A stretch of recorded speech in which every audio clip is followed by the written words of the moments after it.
¿Cuál es el motor del tiempo? ¿Qué es lo que hace que haya dinámica en el tiempo? ¿Qué es lo que hace que un instante presente, en cuanto surge, sea reemplazado de inmediato por otro que a su vez va a desaparecer? ¿Cuál es el motor de esta renovación? Respuesta de los físicos. No lo sabemos.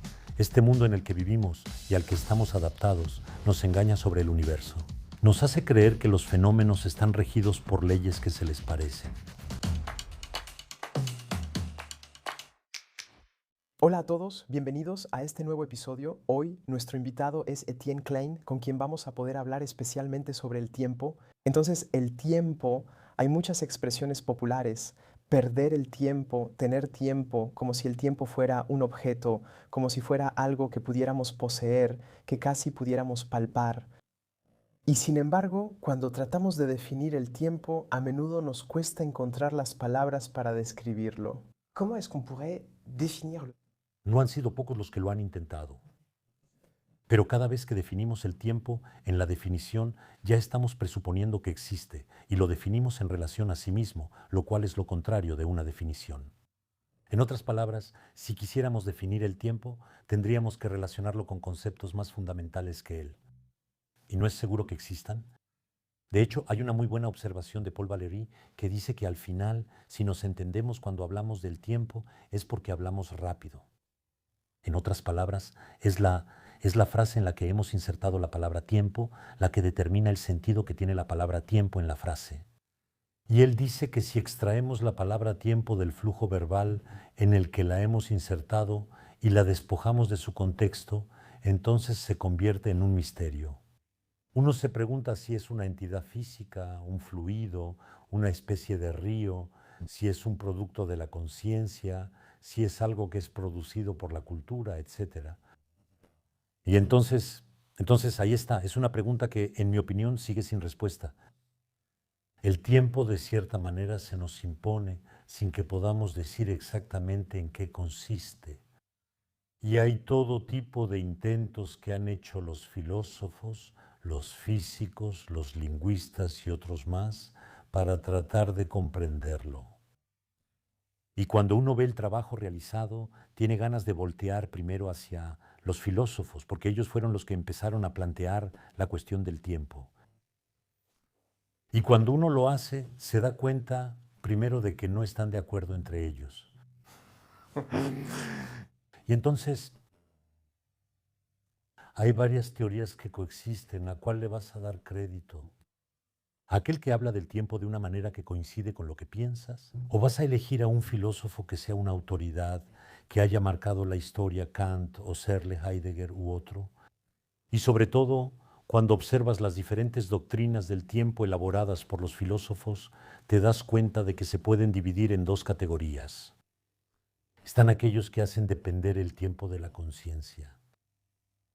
Y están aquellos que consideran que el tiempo es independiente de la conciencia del sujeto. Y creo que los que hacen depender el tiempo de la conciencia son los más numerosos. Están San Agustín, Kant, Searle, Heidegger, Merleau-Ponty, Bergson, con esta idea de que somos nosotros quienes temporalizamos el universo en realidad. Nuestra conciencia del tiempo proyecta sobre el universo, sobre los fenómenos, una sucesión que ellos no tienen en sí mismos. A esas filosofías se les llama filosofías correlacionistas. Correlacionan el tiempo con la conciencia que tenemos de él. Pero deben enfrentarse una paradoja terrible que se llama la paradoja de la ancestralidad. Por el hecho de que hemos aprendido esencialmente en el siglo XX que el universo tiene al menos 13.7 mil millones de años, que el género Homo y su conciencia están aquí desde hace unos pocos millones de años. Y cuando juntamos esas dos cifras, la conclusión obvia es que el universo ha pasado la mayor parte de su tiempo sin nosotros. Ahora bien, si necesita de nosotros para transcurrir, ¿cómo pudo transcurrir antes de que apareciéramos? Si el tiempo depende del sujeto y si el sujeto apareció en el tiempo, ¿cómo pudo pasar el tiempo antes de que surgiera el sujeto que lo hace pasar? Y esta paradoja de la ancestralidad, muchos consideran que es lo suficientemente grave como para concluir que el tiempo es independiente de la conciencia. Es una entidad física a la que estamos acostumbrados, ya que en la escuela aprendemos a representarla con el parámetro t minúscula, incluso trazamos el eje del tiempo. Pero cuando trazamos el eje del tiempo por costumbre, sin darnos cuenta, hacemos algo horrible, porque representamos el transcurso del tiempo como si fuera espacio. Sin embargo, sí hay una diferencia entre el tiempo y el espacio. Es que los diferentes puntos que forman un segmento en el espacio existen juntos, coexisten. Una longitud está hecha de puntos que están ahí al mismo tiempo. Ahora bien, cuando trazas el eje del tiempo, con un segmento, está hecho de una sucesión de instantes que, por definición, no existen juntos. De acuerdo. Y ahí hay una pequeña simplificación. Por cierto, cuando Bergson y Einstein se encontraron en París en 1921, la gran pregunta de Bergson giraba en torno a eso. Ustedes, los físicos, tratan el tiempo como si fuera espacio, pero su naturaleza es necesariamente diferente a la del espacio. Y para decir que el tiempo avanza, es decir, que no podemos quedarnos en el mismo instante presente para seguirlo a lo largo del tiempo, ponemos una pequeña flecha. Pero ¿cuál es el motor del tiempo? ¿Qué es lo que hace que haya una dinámica en el tiempo? ¿Qué es lo que hace que un instante presente, en cuanto surge, sea reemplazado de inmediato por otro que, a su vez, va a desaparecer, etcétera? ¿Cuál es el motor de esta renovación? ¿Respuesta de los físicos? No lo sabemos, ¿de acuerdo? Entonces ponemos una flecha para decir que avanza, pero no sabemos decir qué es lo que hace que avance. Y luego esta flecha, bueno, no esta flecha, perdón, este segmento, plantea preguntas abismales. Cuando estás presente en el instante T, el instante presente, ¿los instantes del futuro ya existen esperando a que llegues? ¿Y los instantes del pasado todavía están ahí, en lugares donde ya no estás? ¿O hay que pensar que el instante presente está rodeado por la nada? Porque en el momento en que hablamos, el futuro no existe. Solo se volverá real cuando se vuelva presente, es decir, cuando deje de ser futuro. Podemos divertirnos así por mucho tiempo. En resumen, si dices que el tiempo depende de la conciencia y muchas expresiones del lenguaje cotidiano lo sugieren, tienes que enfrentar la paradoja de la ancestralidad que he resumido. Si dices que no depende de la conciencia, tienes que enfrentar el problema del motor del tiempo. ¿Qué es lo que hace que avance? ¿Qué es lo que hace que cada instante sea renovado por otro instante que tiene el mismo estatus que él? Eso es, suena como un buen programa. Eso sí que es un gran programa. Sobre todo porque justo antes hablamos de que el tiempo pasa. El simple hecho de que el tiempo pase implica que pasa con respecto a algo, que pasa dentro de algo. Yo no estoy seguro de que el tiempo pase. En efecto, como usted dice, para hablar de un fluir, y eso viene obviamente de la metáfora del río, un río fluye en un cauce, unas orillas que no fluyen. En otras palabras, para hablar de un fluir, hay que pensar en lo que no fluye. Entonces, si usted dice que el tiempo fluye, debe decir en qué fluye. Entonces, hablar del fluir del tiempo es pensar en un metatiempo. ¿De qué está hecho? Entonces, tal vez hablemos de la teoría de la relatividad, que le da cierto fundamento a esta idea, pero cuando decimos que el tiempo fluye, aunque pase, hay que cuestionar el hecho de que no deja de pasar como pasa. Mejor aún, lo que pasa más bien son los instantes. Los instantes, por el hecho de que se renuevan sin cesar, lo hacen porque son impulsados por el motor del tiempo que, ese sí, no pasa. En otras palabras, el motor del tiempo no deja de hacer pasar los instantes. Y entonces ese motor no pasa.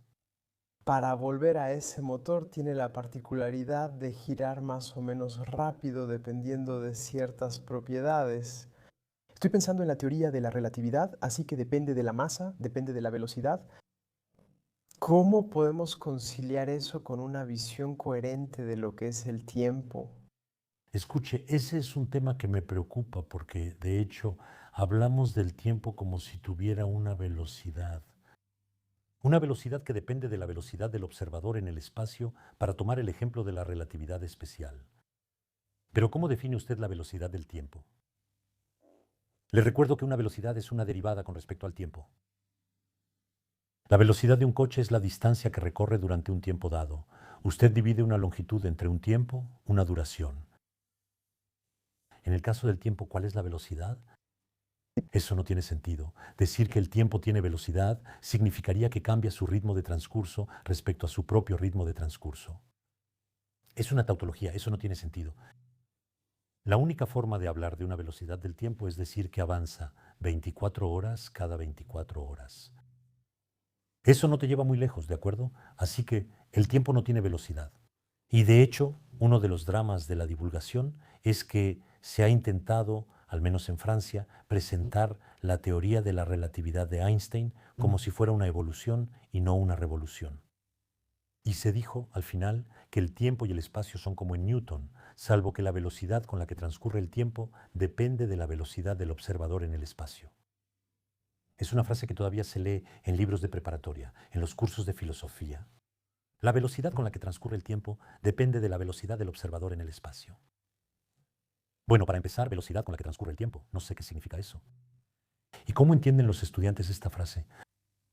Ellos piensan, al final, los dos estamos en la misma habitación, podemos cronometrar con nuestros relojes cuánto tardamos en leer un libro y luego lo cronometramos. Nos toma 2 horas leer un libro, un cronómetro. Y luego, imaginen que ustedes, o mejor dicho yo, está bien, yo me sacrifico. Yo me voy en una nave espacial a una velocidad que es, no sé, la mitad de la velocidad de la luz. Me llevo conmigo libros del mismo tamaño, me llevo mi reloj y me digo, porque lo he leído, la velocidad a la que pasa el tiempo depende de la velocidad del observador en el espacio. Muy bien, entonces yo me voy en el cohete, estoy viajando en el espacio, ¿estamos de acuerdo? Sí. Entonces, la velocidad a la que pasa el tiempo para mí debe ser diferente. Pues no, hago el experimento, leo un libro del mismo tamaño, con mi reloj, y en el cohete constato que tardé 2 horas, igual que aquí, para leer el libro. De hecho, la teoría de la relatividad se llama relatividad porque se basa en el principio de relatividad de Galileo, que dice que el movimiento es como si no existiera. Entonces, cuando estás en movimiento en el espacio, todo sucede como si no estuvieras en movimiento. De hecho, no puedes estar en movimiento con respecto a ti mismo. Sí, ¿de acuerdo? Así que eso es todo. Cuando estás en el cohete es un marco de referencia equivalente a este estudio, así que todo sucede como si estuvieras aquí. La diferencia entre Galileo y Einstein, desde este punto de vista, es que yo, cuando regrese de mi viaje, que va a durar, según mi reloj, no sé, 2 años, cuando regrese aquí, tú ya estarás muerto. No porque, no porque usted tenga una vida más corta que la mía, sino porque mi tiempo estará desincronizado del suyo. Cuando uno lee lo que dice Einstein, no se trata en absoluto de que exista un tiempo universal cuyo ritmo dependa de la velocidad del observador en el espacio.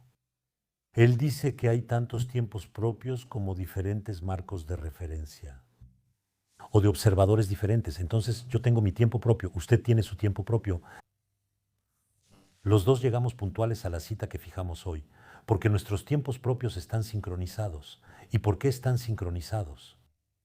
Porque nuestras velocidades de desplazamiento en nuestro mundo son insignificantes en comparación con la velocidad de la luz. Yo vine en coche, ustedes vinieron no sé cómo, quizá entre el momento en que fijamos la cita y hoy, tomaron un tren, un avión tal vez, y aún así nuestros relojes permanecieron sincronizados. ¿Por qué? Porque nuestras velocidades de desplazamiento, incluso en avión, son insignificantes comparadas con la velocidad de la luz. Pero si nuestros desplazamientos pudieran hacerse a velocidades no insignificantes en comparación con la de la luz, por ejemplo, a la mitad de la velocidad de la luz, no podríamos fijar una cita. Nuestros tiempos propios se desincronizarían de tal manera que nuestros relojes respectivos no coincidirían en la hora de nuestra cita. ¿Es posible viajar atrás en el tiempo? No. De eso estamos seguros. Primero, ¿qué significa retroceder en el tiempo? Estamos en 2025. ¿A qué época quieren viajar? A 1800. Entonces, antes del nacimiento de sus padres, sí. Ok. Pero tal vez lo haga ya. Primero, ¿va a poder soportarlo psicológicamente? Cuando viaja al pasado, ¿conoce el resto de la historia entre 1800 y 2025? ¿O es como la gente de esa época ignorando lo que viene después? Sí, de entrada no es la misma experiencia. Si conoces el resto de la historia, jamás soportarías vivir en 1800. Irías al dentista en 1800, ¿eh? ¿Estás seguro de que tendrías el valor de ir al dentista en 1800 o de operarte sabiendo que hoy en día se puede operar con anestesia? No soportarías las condiciones de aquella época si sabes que después se pudieron mejorar. Luego, en física hay un principio muy fundamental que se llama el principio de causalidad. Es un principio que dice, en general, bueno, históricamente, todo evento tiene una causa que lo precede. Todo evento, al final, es el efecto de una causa que lo ha precedido. Entonces hay una cronología obligatoria entre la causa que ocurre primero y los efectos que produce. Este principio de causalidad impone, incluso en la física clásica, que el tiempo no puede formar un bucle. Imaginen, el tiempo es cíclico, así que forma bucles. Hay una causa A que llega aquí, al punto A, que genera un efecto B. Un poco más tarde, y yendo al futuro del efecto, regresas al pasado de la causa. Así que el efecto puede anular la causa que produjo. Y te imaginas tú, retrocediendo en el tiempo a 1800, puedes impedir el encuentro de tus padres. Eso sería un problema para ti. Para evitar estos desórdenes en las familias, se dijo que el tiempo es lineal. Lineal no significa que vaya en línea recta. Significa que cada instante que ocurre es un instante inédito. Y el tiempo no puede pasar dos veces por el mismo instante. Entonces, el hecho de decir que el tiempo es lineal y no cíclico ya es una restricción impuesta por el principio de. Como seguramente saben, el principio de causalidad va a sufrir todo tipo de vicisitudes, especialmente con la mecánica cuántica, también con la termodinámica. Y entonces al final tenemos, finalement, disuelto la noción de causa en la noción de ley. No decimos que los cuerpos caen por su peso, decimos que hay una ley de gravitación. Bueno. Y finalmente, el principio de causalidad en su versión moderna es emanciparse de la idea de causa. Simplemente dice, si un evento ocurrió, permanecerá eternamente cierto que ocurrió. En otras palabras, no puedes deshacer después la verdad de un evento que ya ocurrió. Incluso si no hay testigos, incluso si se falsifica la historia, incluso si el evento en cuestión no dejó rastro, ocurrió. Así que en realidad el principio de causalidad es simplemente un principio que protege cualquier evento que haya ocurrido de una retroalimentación que venga del futuro. Y lo extraordinario es que este principio de causalidad, depurado de la idea de causa, ha sido extremadamente restrictivo en la forma de estructurar las teorías físicas. Por ejemplo, en el caso de Einstein, con la relatividad especial, él dice que una partícula de materia no puede ir más rápido que la luz. Hay cosas que van más rápido que la luz. Por ejemplo, yo puedo cortar papel a una velocidad mayor que la de la luz. La intersección de dos líneas, que son los dos brazos de unas tijeras, puede moverse más rápido que la luz, en principio, pero no hay transporte de materia. Así que eso no contradice el principio de causalidad de Einstein. Pero una partícula que se mueve en el espacio no puede hacerlo más rápido que la luz. Y ven que el principio de causalidad, en este caso, se expresa en forma de una prohibición. Una partícula no tiene derecho a ir más rápido que la luz, pero una prohibición puede ser violada. Así que podemos imaginar que algún día encontraremos una partícula, pero donde el principio de causalidad ganó fuerza fue en los años 20, a finales de los años 20.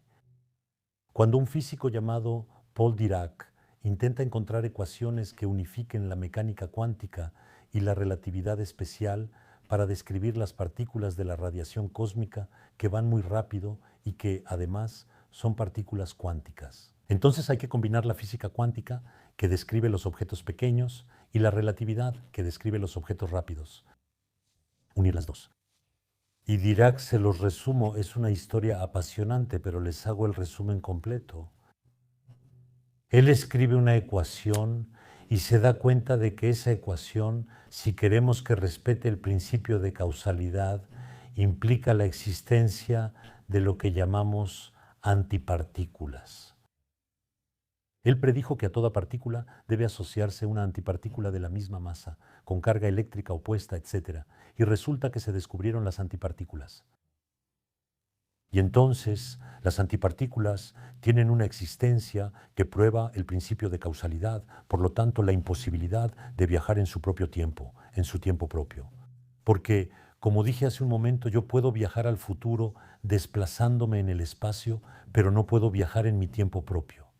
Ven, es sutil, pero es importante hacer. Se escuchan muchas cosas sobre eso.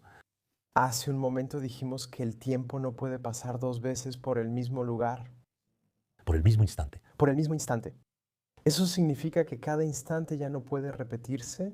¿Eso significa que en realidad el universo va en una dirección precisa? No sé si mi pregunta es clara. Sí, eso significa que hay un transcurso del tiempo. Hay un transcurso del tiempo. El transcurso del tiempo es el hecho de que esa pequeña flecha asociada al motor renueva los instantes presentes de manera permanente sin repetir nunca el mismo. Entonces todos los instantes tienen el mismo estatus físico, pero todos son diferentes. Noten algo sorprendente. Cuando escribes t en una ecuación, t no depende del tiempo. Es decir, el tiempo no cambia, con el paso del tiempo su manera de ser tiempo. Cuando escribes una ecuación de física que tiene t, la ecuación es la misma para todos los instantes del tiempo. Entonces, el hecho de que el tiempo no depende del tiempo en las ecuaciones de la física significa que las ecuaciones de la física, las leyes físicas, son invariantes por traslación temporal. En otras palabras, el universo evoluciona, pero no evoluciona cambiando sus leyes. Eso creó muchas confusiones en el siglo XX, Einstein se involucró, etc. Y lo que finalmente entendimos es que cuando decimos que el universo evoluciona, lo que queremos decir es que las condiciones físicas evolucionan. Temperatura, densidad, etc. Pero las leyes físicas que lo hacen evolucionar en principio no evolucionan, son invariantes por traslación temporal. Y cuando hablo de las leyes físicas, hablo de las verdaderas. No hablo de las leyes de la física, esas que encontramos en los libros, que sí evolucionan. Las leyes de Newton no son las mismas que las de Einstein. Entonces hay una historia de las leyes de la física, pero pensamos que no hay una historia de las leyes físicas. Las leyes físicas son siempre las mismas. Y eso es lo que usamos para entender su historia. Cuando hacemos colisiones de protones o de partículas en el CERN en Ginebra a muy alta energía, recreamos las condiciones físicas del universo primordial. Temperatura muy alta, densidad de energía muy alta. Y como las leyes de hoy son las mismas que en aquella época, hoy vemos suceder los fenómenos físicos que ocurrían en el pasado lejano. Así fue como encontramos el bosón de Higgs, etc. Entonces, como pueden ver, no es un viaje en el tiempo, es como una fuente de la juventud. Le damos al universo la oportunidad de revivir aquí con nosotros, en el CERN en Ginebra, las condiciones físicas que experimentó en el universo primordial. Y eso podemos hacerlo porque las leyes físicas no cambian a medida que pasa el tiempo. De hecho, si retrocedo en el tiempo, No puedes. si me proyecto a un pasado muy lejano, Con la imaginación haces lo que quieres. Y tu cuerpo no va a ir ahí. No te va a seguir. si nos proyectamos mentalmente a un pasado muy lejano al principio del universo, em, incluso el instante antes del inicio del universo, si es que eso tiene sentido, antes de ese instante cero no había ningún evento. No había una sucesión de eventos. ¿Se puede decir que existía un tiempo antes del Big Bang? Eso depende de lo que llamen el Big Bang. Porque en realidad hablamos del Big Bang como se hablaba en 1950. Es decir, decimos que el universo está en expansión. Tenemos las ecuaciones de Einstein. Si las extrapolamos hacia el pasado tanto como sea posible, llegamos a un universo que es cada vez más pequeño, cada vez más caliente, que por lo tanto se contrae. Y luego llegamos a un punto que llamamos una singularidad. Un universo de tamaño nulo, puntiforme, y a eso le asociamos un instante cero. Y decimos que eso es el Big Bang. Y de hecho, eso plantea preguntas que ustedes se hacen. ¿Qué había antes? ¿Qué fue lo que sirvió como fósforos cósmicos? ¿Qué fue lo que encendió la chispa? ¿Existía un tiempo antes? Muy bien, excepto que entre 1950 y hoy han pasado cosas. Cuando haces la extrapolación de la que acabo de hablar, es a partir de las ecuaciones de Einstein sobre la gravitación, que es la fuerza dominante a gran escala. Así que es la que permite, de hecho, extrapolar hacia el pasado. Pero como saben, las ecuaciones de Einstein solo describen la gravitación. Pero en el universo hay otras fuerzas. Las fuerzas electromagnéticas, las fuerzas nucleares. ¿De acuerdo? Entonces, cuando hacen esta extrapolación, hay un momento en que las condiciones físicas, la temperatura, la energía de las partículas son tales que deben tomar en cuenta las otras fuerzas. No solamente la gravitación, pero las otras fuerzas están descritas por la física cuántica, que no es la misma teoría que la de Einstein. Entonces hay un momento cuando extrapolan hacia el pasado en que sus cálculos matemáticos dejan de ser correctos. Físicamente. Quizás sean correctos matemáticamente, pero se vuelven incorrectos físicamente. No describen todos los procesos por los que pasan las partículas a partir de cierto momento en la historia. Y ese momento es lo que llamamos el tiempo de Planck, o el muro de Planck, que es el momento en la historia del universo, antes del cual, para poder decir lo que sucedió, hay que unir la física cuántica y la relatividad general. Entonces, hoy deberíamos decir, bueno, existe el tiempo de Planck, que no es el origen del universo, que no es el comienzo, y desde el tiempo de Planck han pasado esto y aquello. Pero antes del tiempo de Planck no sabemos.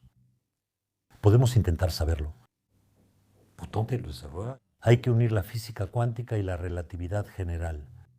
Desde hace 40 años hay personas que trabajan en eso, que buscan unificar las interacciones para poder tener un formalismo matemático que permita describir el universo antes de la era de Planck. Han oído hablar de la teoría de las supercuerdas, de la gravedad cuántica de bucles, de la teoría de los twisters, etc. Hay muchas líneas teóricas. Pero el punto fundamental es que voy a tomar un ejemplo antes de decirlo. Tomemos la teoría de las supercuerdas. Describe las partículas como cuerdas que existen en un espacio-tiempo de más de 4 dimensiones. Pero sobre todo, dice que debe existir en el universo una temperatura límite. Límite. Porque en todo punto del espacio y en todo instante del tiempo, la temperatura en el universo no pudo exceder cierto valor que es muy grande, pero que es finito. Basta con que diga eso para que el instante cero de los antiguos modelos del Big Bang pase un mal rato. ¿Por qué? Porque a ese instante se le asociaba una temperatura infinita.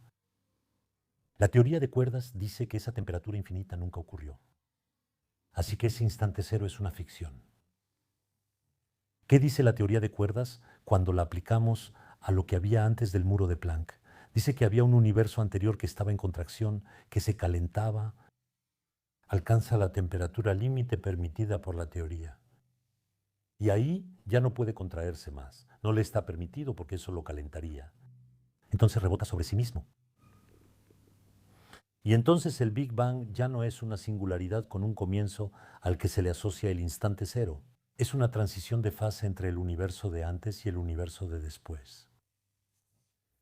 Es un ejemplo. Me van a decir que la teoría de cuerdas es falsa. Seguramente lo es.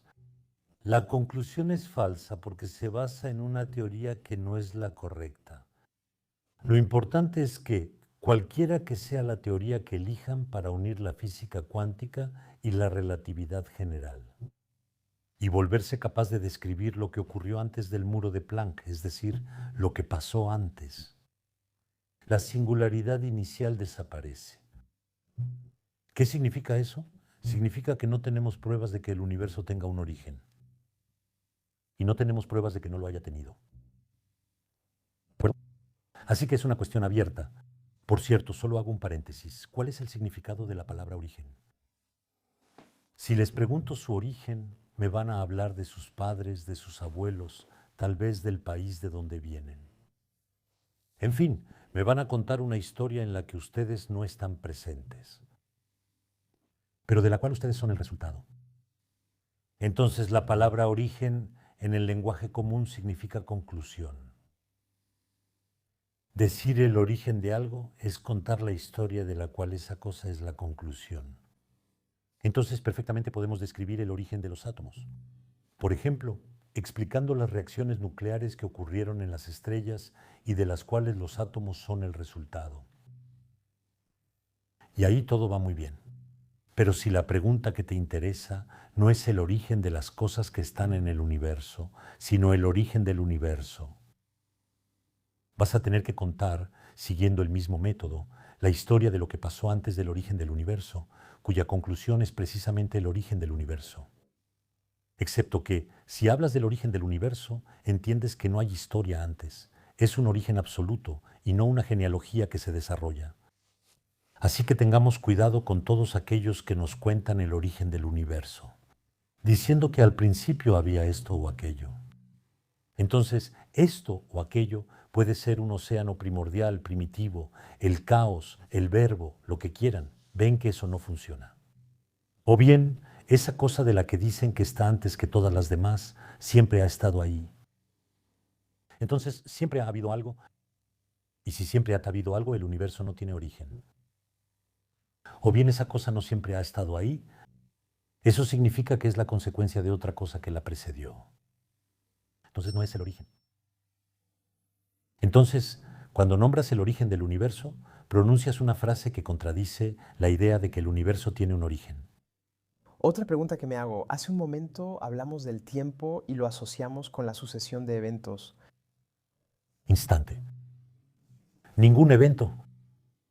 Porque precisamente, salvo en la relatividad general, el tiempo es independiente de los eventos. Toma el tiempo de Newton. Pase lo que pase en el tiempo, eso no cambia el tiempo.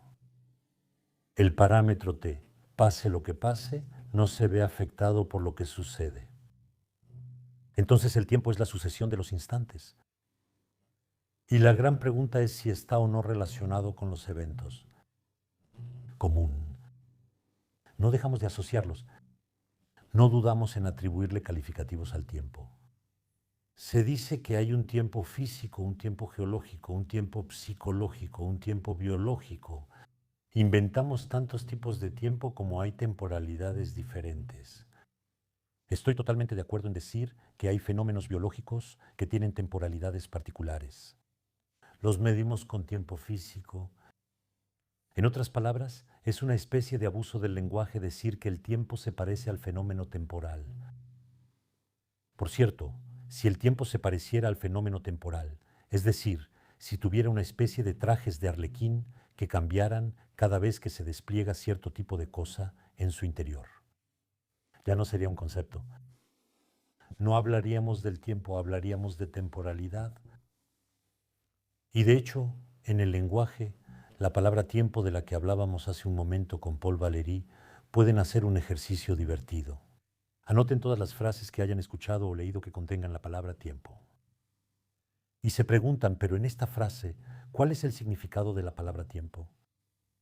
Verán que hay frases en las que la palabra tiempo significa duración. La duración no es lo mismo que el tiempo. El tiempo fabrica la duración, no es lo mismo que el tiempo. La duración no es lo mismo que el tiempo. Hay frases donde la palabra tiempo va a significar causalidad. Frases donde va a decir simultaneidad, sucesión, cambio, devenir, velocidad, etc. En fin, son demasiadas palabras para una sola palabra. ¿Okay? Entonces la gran pregunta es, ¿desde qué punto de vista podríamos hacer un trabajo crítico sobre el lenguaje? Eso que Paul Valéry llamaba una limpieza de la situación verbal. ¿Cómo se limpia el lenguaje para que hable del tiempo tomando en cuenta lo que sabemos sobre él? Y ahí no es fácil. Con un colega que se llama Vincent von Toms, organizamos un coloquio en 2022 en Cerisi. Invitamos a físicos, biólogos, matemáticos, cosmólogos, psicoanalistas, historiadores, filósofos. Les pedimos que dieran la misma conferencia de siempre, pero sin usar la palabra tiempo. O bien, cuando la usaran, que dijeran por qué la usaban y no otra palabra. Cada vez que la usaban, perdían un punto. Tenían 20 puntos. Muy pocos lograron terminar su exposición con puntos. Es un automatismo. Decimos la palabra tiempo y nos viene a la mente porque el idioma la ha arrastrado desde hace mucho tiempo. Sin pensarlo, hablamos del tiempo sin cuestionarnos el significado que le damos a esa palabra. Pero bueno, ya que la física se volvió muy poderosa desde el momento en que matematizamos el tiempo con Newton, decimos que al final son los físicos quienes tienen el control sobre el tiempo, conceptualizando que hicieron la física tan eficaz. Pudimos predecir tipos de planetas, el bosón de Higgs, las ondas gravitacionales. Todos estos descubrimientos tienen que ver con el tiempo tal como lo representamos en la física. Pero el problema es que cuando Newton dice el tiempo es T o T, es el tiempo. Él no dice con qué estrategia intelectual. Él reconoció en ese parámetro matemático esa cosa que llamamos el tiempo, de la que hablamos de otra manera, y el estatus del parámetro T exigiría que habláramos de ello. En otras palabras, ¿cuál es el mecanismo que hace que él haya reconocido el tiempo en esa cosa? Porque el parámetro T no se parece a lo que decimos del tiempo. No cambia con el tiempo, no tiene nada que ver con el cambio, no está afectado por los fenómenos temporales, no tiene velocidad, en fin, no se parece a lo que pensamos del tiempo. Así que hagamos un experimento mental. Imaginemos que Newton llamó al parámetro T con otro nombre. Lo llamó cosa. Los físicos harían coloquios sobre la cosa, mientras que los lingüistas, los biólogos y los demás harían coloquios sobre el tiempo. La dificultad es que el tiempo es muy polisémico. Ese es el problema. Tiene tantos significados como usos le damos. Mira, hay personas que dicen que cuando ya no pasa nada, el tiempo se detiene. Hay quienes dicen, el tiempo se detiene, ¿qué significa eso? Hay quienes dicen, pero al contrario, cuando todo se detiene, el tiempo sigue pasando. Cuando un sistema físico alcanza el equilibrio, aparentemente ya no pasa gran cosa y el tiempo sigue pasando. Entonces eso crea todo tipo de confusiones. Y de hecho, cuando hablamos del tiempo, decimos cosas que son contradictorias entre sí. Aquí llegamos al final de nuestra entrevista. También es el momento de la entrevista en el que hago la pregunta sobre recomendaciones de lectura. Sé que está escribiendo un libro. No sé si ya ha salido. ¿Ya salió? Sí. Entonces, ¿de qué trata este libro? Se llama Transport physique au pluriel. Acaba de salir en Gallimard. No tengo tiempo de resumirlo porque habla de demasiadas cosas, pero puedo darte la idea principal. Me enteré, gracias a un camarada director de orquesta, que Maurice Ravel, el compositor, que según dicen era un mal director de orquesta, un día dirigió una orquesta durante un concierto que tocaba sus obras. Y a la mitad de una pieza de repente dejó de hacer gestos, como se dice ahí. Increíble. Obviamente eso crea una cacofonía en la orquesta. Hay músicos que dejaron de tocar, otros que tocaron a su propio ritmo, y luego él retomó sus gestos después de un tiempo. Nueva cacofonía. Y al final del concierto le preguntaron, maestro, ¿qué pasó? Y Radel respondió que durante un corto lapso de tiempo escuchó en su cabeza una música interior, más bien otra interpretación posible de su obra que la que estaba tocando la orquesta. Sin embargo, su música interior lo volvió sordo a la música exterior. Y yo pensé, pero esa es la condición humana. No es que estemos encerrados en nuestro yo, sino que estamos encerrados en el mundo. Lo que yo llamo el mundo es la tierra, la atmósfera, el cielo tal como lo vemos desde la tierra. No estamos en el vacío. En resumen, estamos en un lugar muy particular del universo. Y este mundo en el que vivimos y al que estamos adaptados nos engaña sobre el universo. Nos hace creer que los fenómenos están regidos por leyes que se les parecen. Por ejemplo, si dejo caer cuerpos de diferentes masas, los veo caer a diferentes velocidades. Pero en el vacío eso no es cierto. Quien entendió eso fue Galileo. Y Galileo, en 1664, cuando enuncia la ley de la caída de los cuerpos, que todos los cuerpos caen a la misma velocidad en el vacío, lo dice en una época en la que no se sabe cómo hacer el vacío. Así que no se puede hacer el experimento de cuerpos que caen en el vacío. Y además, se piensa que el vacío no puede existir. La gran pregunta es cómo encontró la ley correcta cuando esa ley contradice lo que vemos. Y entonces, ese es el punto de partida del libro. Es la idea de que en realidad estamos encerrados en el mundo, pero aún así podemos encontrar maneras intelectuales de salir de él a través del pensamiento para encontrar leyes universales que, siendo descubiertas, nos permiten volver al mundo para entender lo que sucede. Por eso las leyes físicas que aprendemos en la escuela e incluso después son leyes que contradicen la observación, porque no se deducen de la observación. El principio de relatividad de Galileo, del que hablé hace un momento, el movimiento es como si no existiera, y se preguntan por qué pagan sus boletos de tren. Si el movimiento es como si no existiera, es gratis. O bien el principio de inercia, un cuerpo que no está sometido a ninguna fuerza, un movimiento rectilíneo uniforme. Pero cuando andas en bicicleta ves bien que no es así como sucede. Para que la bicicleta se mueva hay que ejercer una fuerza sobre ella pedaleando. Entonces, las leyes físicas, las verdaderas, son leyes que son paradójicas, porque contradicen la experiencia que tenemos del movimiento. Y luego hay que entender cómo unas leyes que contradicen lo que vemos explican de todos modos lo que vemos. En el caso de la bicicleta, pedaleas y eso hace avanzar tu bicicleta. Si dejas de pedalear la bicicleta, si no hubiera fricción de las ruedas, ni resistencia del aire, y si el terreno fuera plano, podrías seguir en línea recta a velocidad constante. Pero nosotros no estamos en el vacío, hay fricción. Entonces somos frenados por fuerzas que se oponen al movimiento. Así que el principio de inercia no lo vemos directamente. De alguna manera está disfrazado por las condiciones muy específicas que tenemos en este mundo.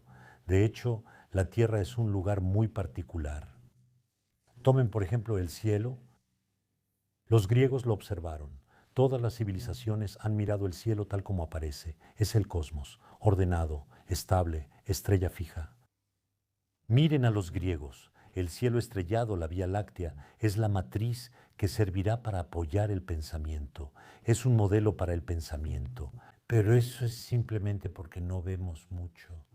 Si tuviéramos detectores de partículas como los que tenemos hoy en día, veríamos que el cielo está lleno de actividad. Es muy violento, muy, muy violento. Hay fusiones de agujeros negros. Hay ondas gravitacionales que viajan a la velocidad de la luz. Hay radiaciones invisibles que recorren el espacio.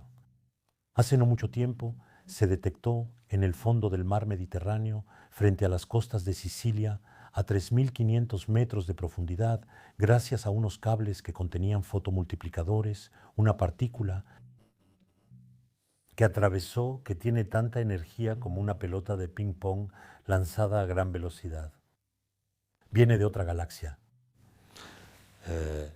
Una sola partícula, probablemente el neutrino, muy ligera, que tiene tanta energía como una pelota de ping-pong, que contiene miles de millones de partículas. Entonces, no sabemos de dónde viene, pero sabemos que el fenómeno físico que produce este tipo de evento es de una violencia colosal. Y esa violencia nos está oculta, porque nuestra visión, al estar limitada al rango de frecuencias de la luz, oculta muchos fenómenos, que son reales pero invisibles.